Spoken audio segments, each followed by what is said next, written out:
Okay, hello everybody. This is Mike here again. So today I'm going to do a quick tutorial instruction video on the Maqueen robot from DFR Robot. So the Maqueen, this is the Pro version, has line following sensors. Let's see, hopefully you can see them. 4 here on the top right here. And then there's actually one here and then one there.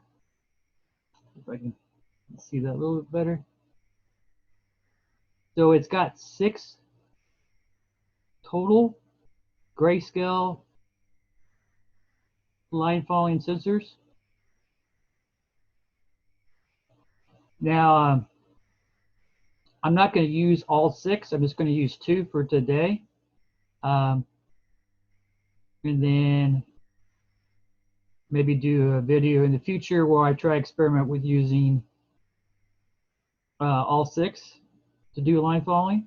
Like I said, today we're just going to concentrate on something kind of simple, kind of basic, just kind of introduction, get you started. And we're going to use the 2 middle ones, 1 and 2. R1 and L1. We're going to use R1 sensor and the L2 sensor.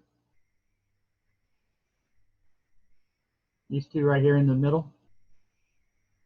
And like to do basic line following. So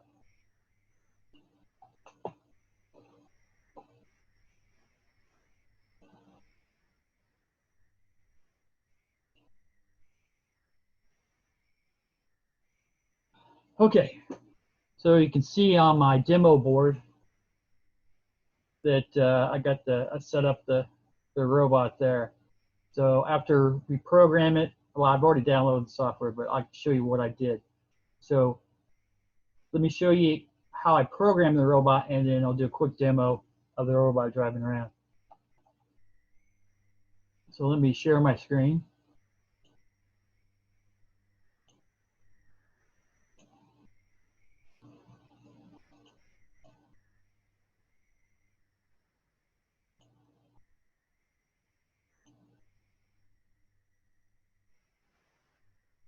Okay, so if you watch some of my other videos where I program the Maqueen, I'm using the Maqueen, as you saw there, has a microbit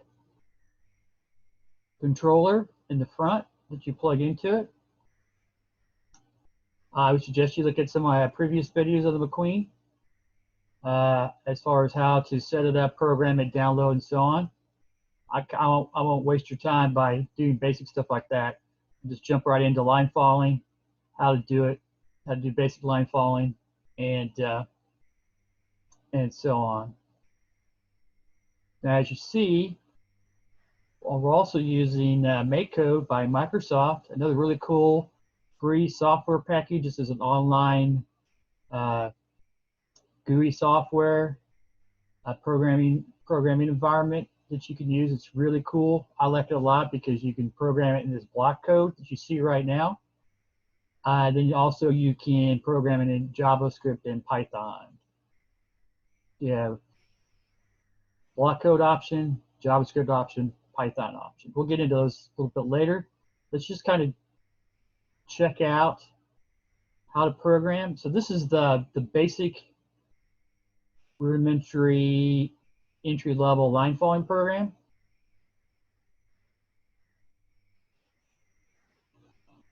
So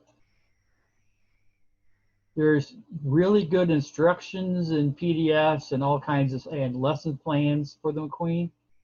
They have actually a GitHub page for this. It's really cool. So we're actually looking at chapter 9. I'll have all these links in the descriptions for this video. So one of the chapters is chapter 9 is on line following. And like I said, you basically have a gray scale sensor, detects reflected light at very close ranges, and so we'll kind of get into this a little bit, how to read the sensor, how to do some comparison logic, and then how to do like a logic gate, logic true or false. So like we're showing you, there's 6 total, 4 up here in front, 2 on each side, all basically the same.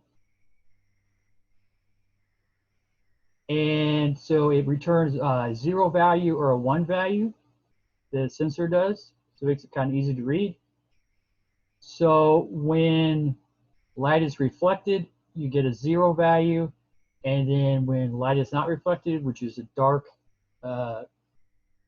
tape or markings, you'll get a 1.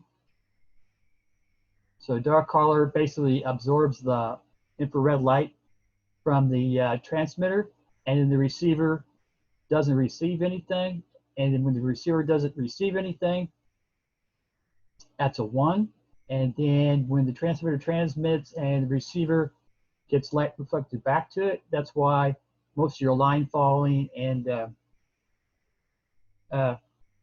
layouts and maps and stuff will have like black tape or dark tape, and then a lighter surface that's put on to make it easier to detect the differences. Okay, so a lot of people, you kind of already know this if you've done a lot of Lego work or Vex work. Well, I just kind of give a quick little introduction into how to use a grayscale sensor, and it returns 0s or 1s. You can use different types of ways to program this. I like the Maqueen. DFR robot also has its own kind of a scratch thing going on, but we won't get into that now. We'll just stick with Maqueen.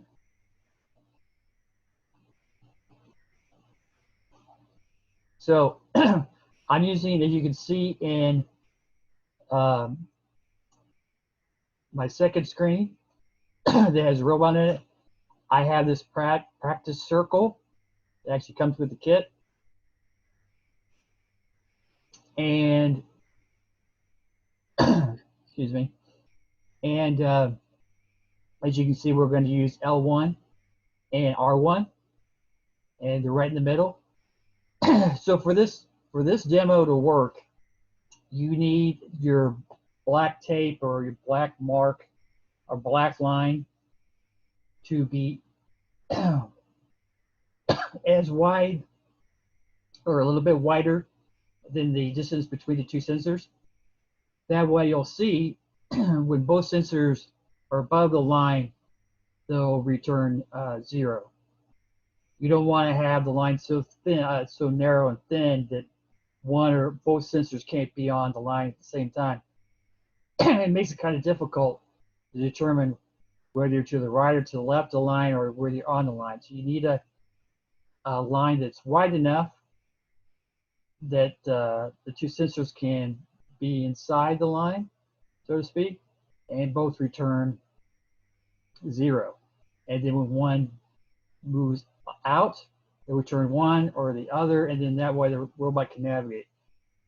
There's other ways to do this, but this is kind of like I said, a simple get to know the sensor layouts. And like you said, you can use more than, you can actually use all 6 sensors if you want to try.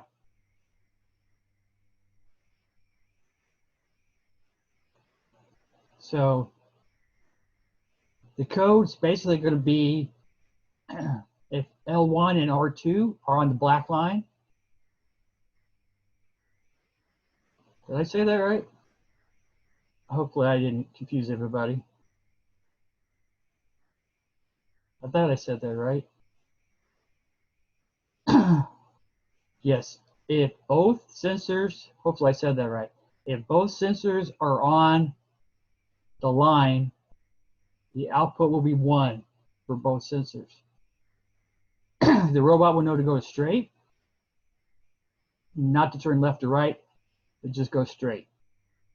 And so basically what's happening is both motors will be set to the same speed. So if the robot starts to deviate to the right, the L1 sensor will still be returning 1, and the R sensor will return 0. That means it's turning left or moving left.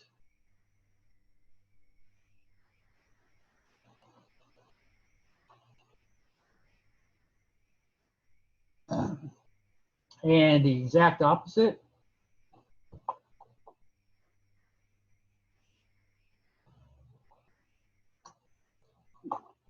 if the robot starts turning to the right,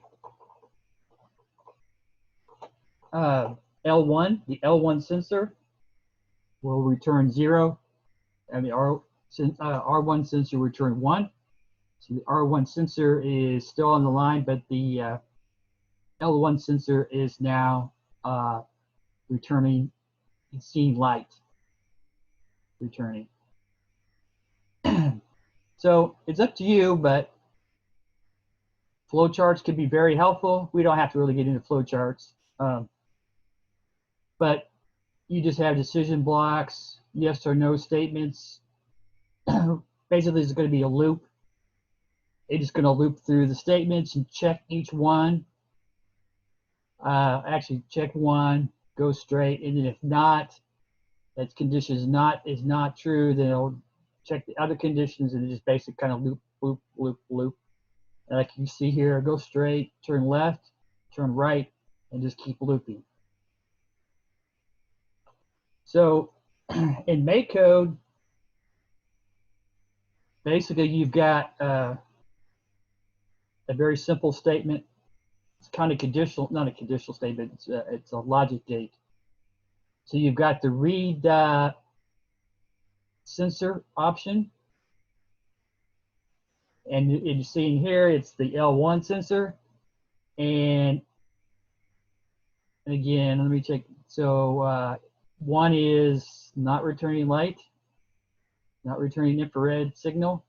So both of these are is an AND condition, which means both these have to be true for the condition to be met. So I can show you a little bit better here. If inside the loop you have both sensors seeing no light, that means they output a 1 value to the microbit, and both conditions have to be true for this if statement. And if both conditions are true, then you just go, both wheels go the same direction and the same speed. Now, what happens if this if statement is not true? If both sensors are one sensor is going into the white area of the map, or the other sensor is going into the white area of the map, and there's infrared being returned. So what happens? So that's why you have an else statement. There's different ways you can do this, but this may be the easiest way to get started. So basically you're saying that if this condition is not true, which means both have to be true, then you go to this else statement. And it's saying that the left sensor is seeing infrared bounce back, then and the R1 sensor is still on the red line or black line, then as you can see, you speed up the left wheel so that the robot will do a turn. Now you can play around with these speeds a little bit. If the robot's turning too quickly or whatever, you can actually change the speeds. You can actually change the speeds of the forward speed too. So if the robot's going too fast forward at 60, you can move it back. Or if it's going too slow, you can speed it up. And if the turn's happening too quickly, you can do a little bit adjustments because not all robots are the same. So if your robot's overcompensating too quickly, maybe you slow down the left motor speed.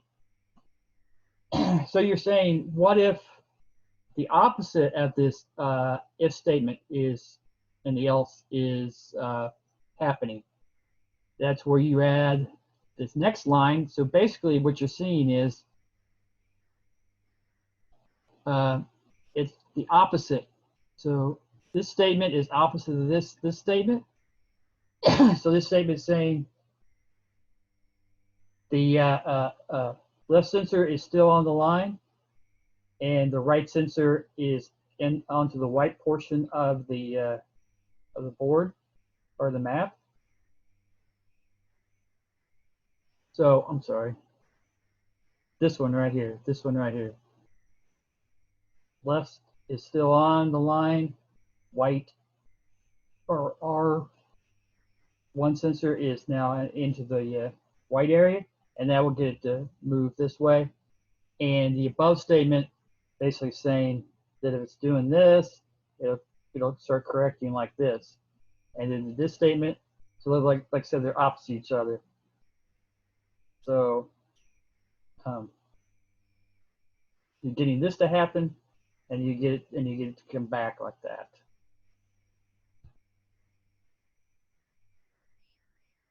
Now I hope that made sense. It's pretty straightforward.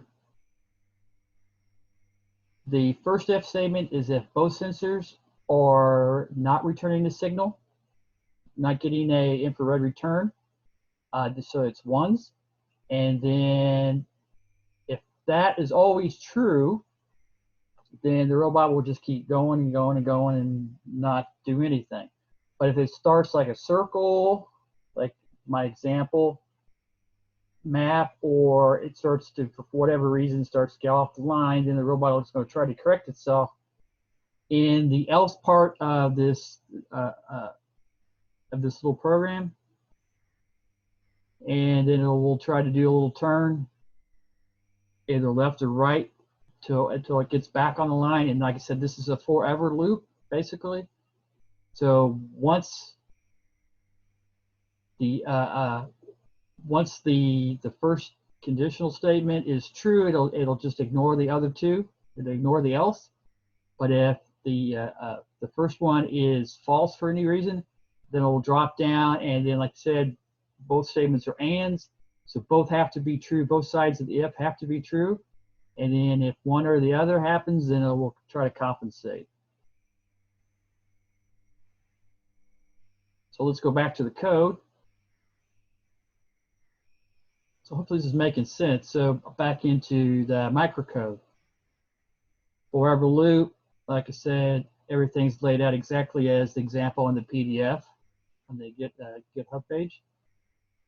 So let's look at the cool thing is let's look at the make code and how it changes over to JavaScript. So you have the forever function, and then you have basically the GFR Robot Maqueen Plus class, and then it's reading. This read portal is basically like a function of method you're calling, and you're passing in saying, give me the value coming out of the L1 sensor. And if it's, so when you're doing in high level languages, when you're doing a equals comparison, you don't use one equal, you use two. Because if you use one, this is a common mistake. If you use one, that it assigns that value to to this variable, and you don't want to do that. You want to compare. And then you have this and, that's your logic gate, and. So these two symbols together mean and. So if this and this, then the if is true.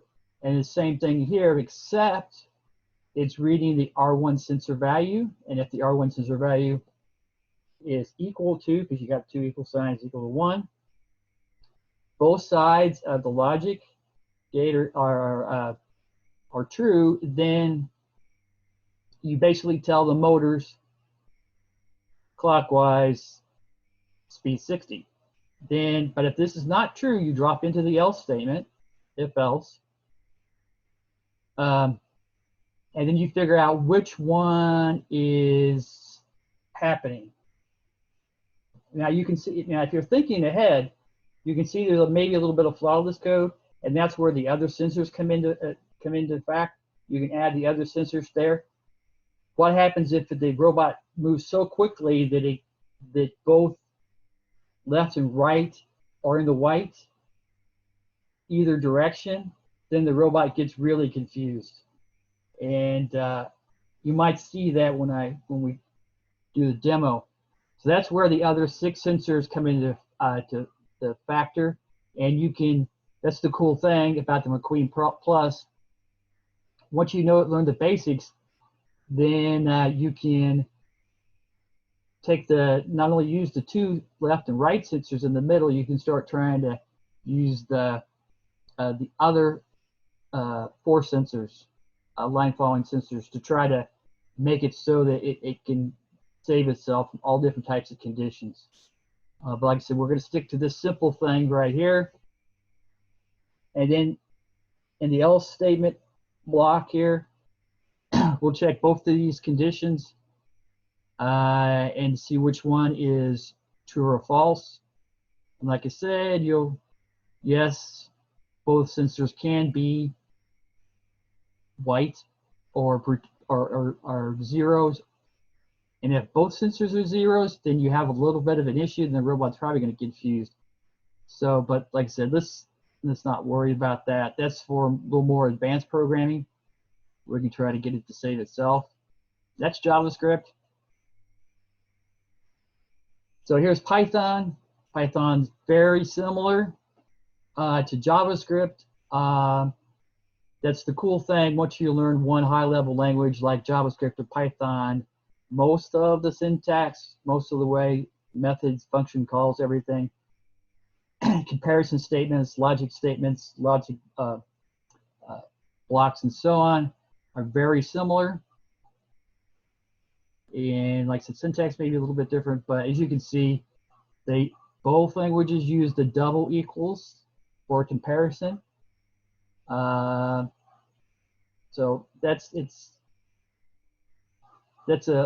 make sure that when you do a comparison, because if you assign a value, use one equal sign. If you do a comparison, you have to use 2 equal signs. So everything is basically very similar. You're checking the value, comparing it to something, and dropping the else, checking the value coming off the sensors, changing the speeds of one side of the robot. Like I said, you can vary it a little bit if it's moving too fast, and you just basically loop through it. Okay. So we kind of talked about forever loops and if-else statements. If you're a little bit confused about those, I would encourage you to, there's some Scratch and some other block code like this. Just to kind of play around with examples and kind of learn how the basic syntax and basic logic programming works. But I hope this makes sense.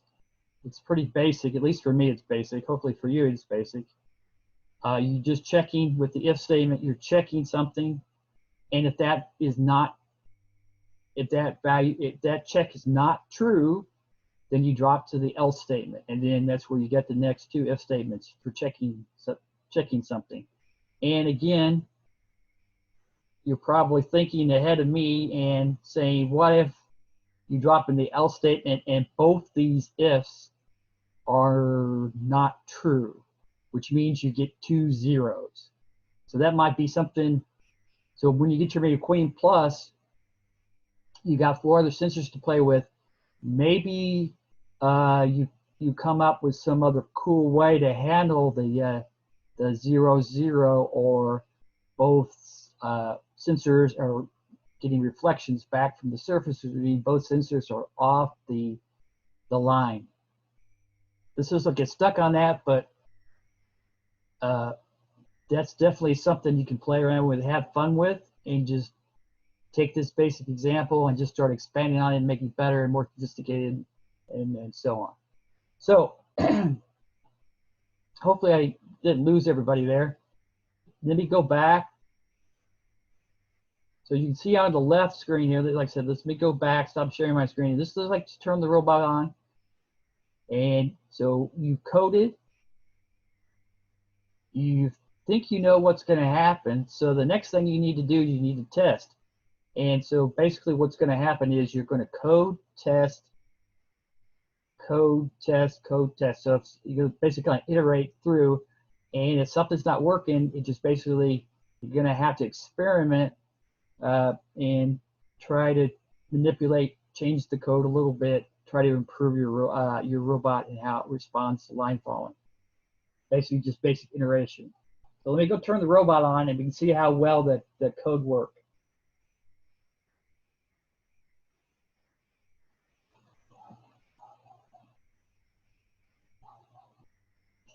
I'll start it out on, both sensors on the line, and then I'll turn it on.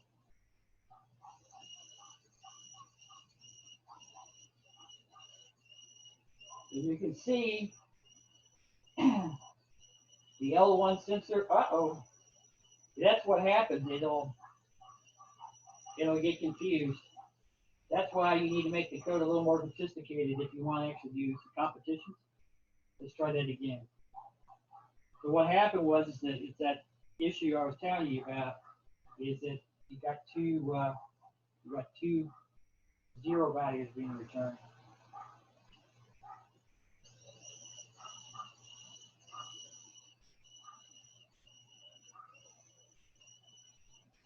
If you look at the robot on the top, you can actually see what values are being returned. It has the little LEDs on top, and it flashes when both sensors aren't detecting a line. The LEDs don't flash, but when sensors return values, the LEDs flash. So now it's unrecoverable. Like I said, this is where you would kind of work on an idea how to get it to fix itself.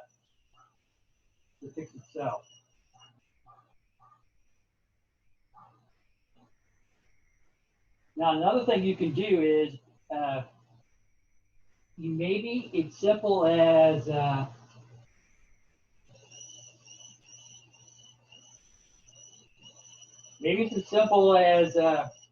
slowing the speed of the motors down so they don't correct too quickly. Maybe part of the problem.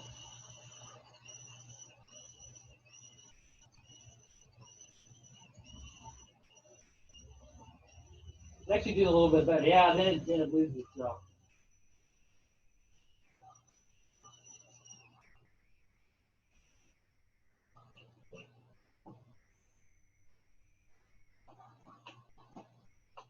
So we can get into more advanced programming in later videos, but as you can see, it's not perfect. It's just a basic code, line following code. And like I've said probably too many times, probably repeating myself too many times, it's not always perfect. Light sources, other things can happen. Too much light, too little light can cause issues with the sensors. So that's probably why it's either going too fast or there's too much light and it's kind of messing with the sensor reflections off the surface. But at least we kind of got you started into simple programming. What a if statement, excuse me, what an if statement is, conditionals and so on, how to do basic line following.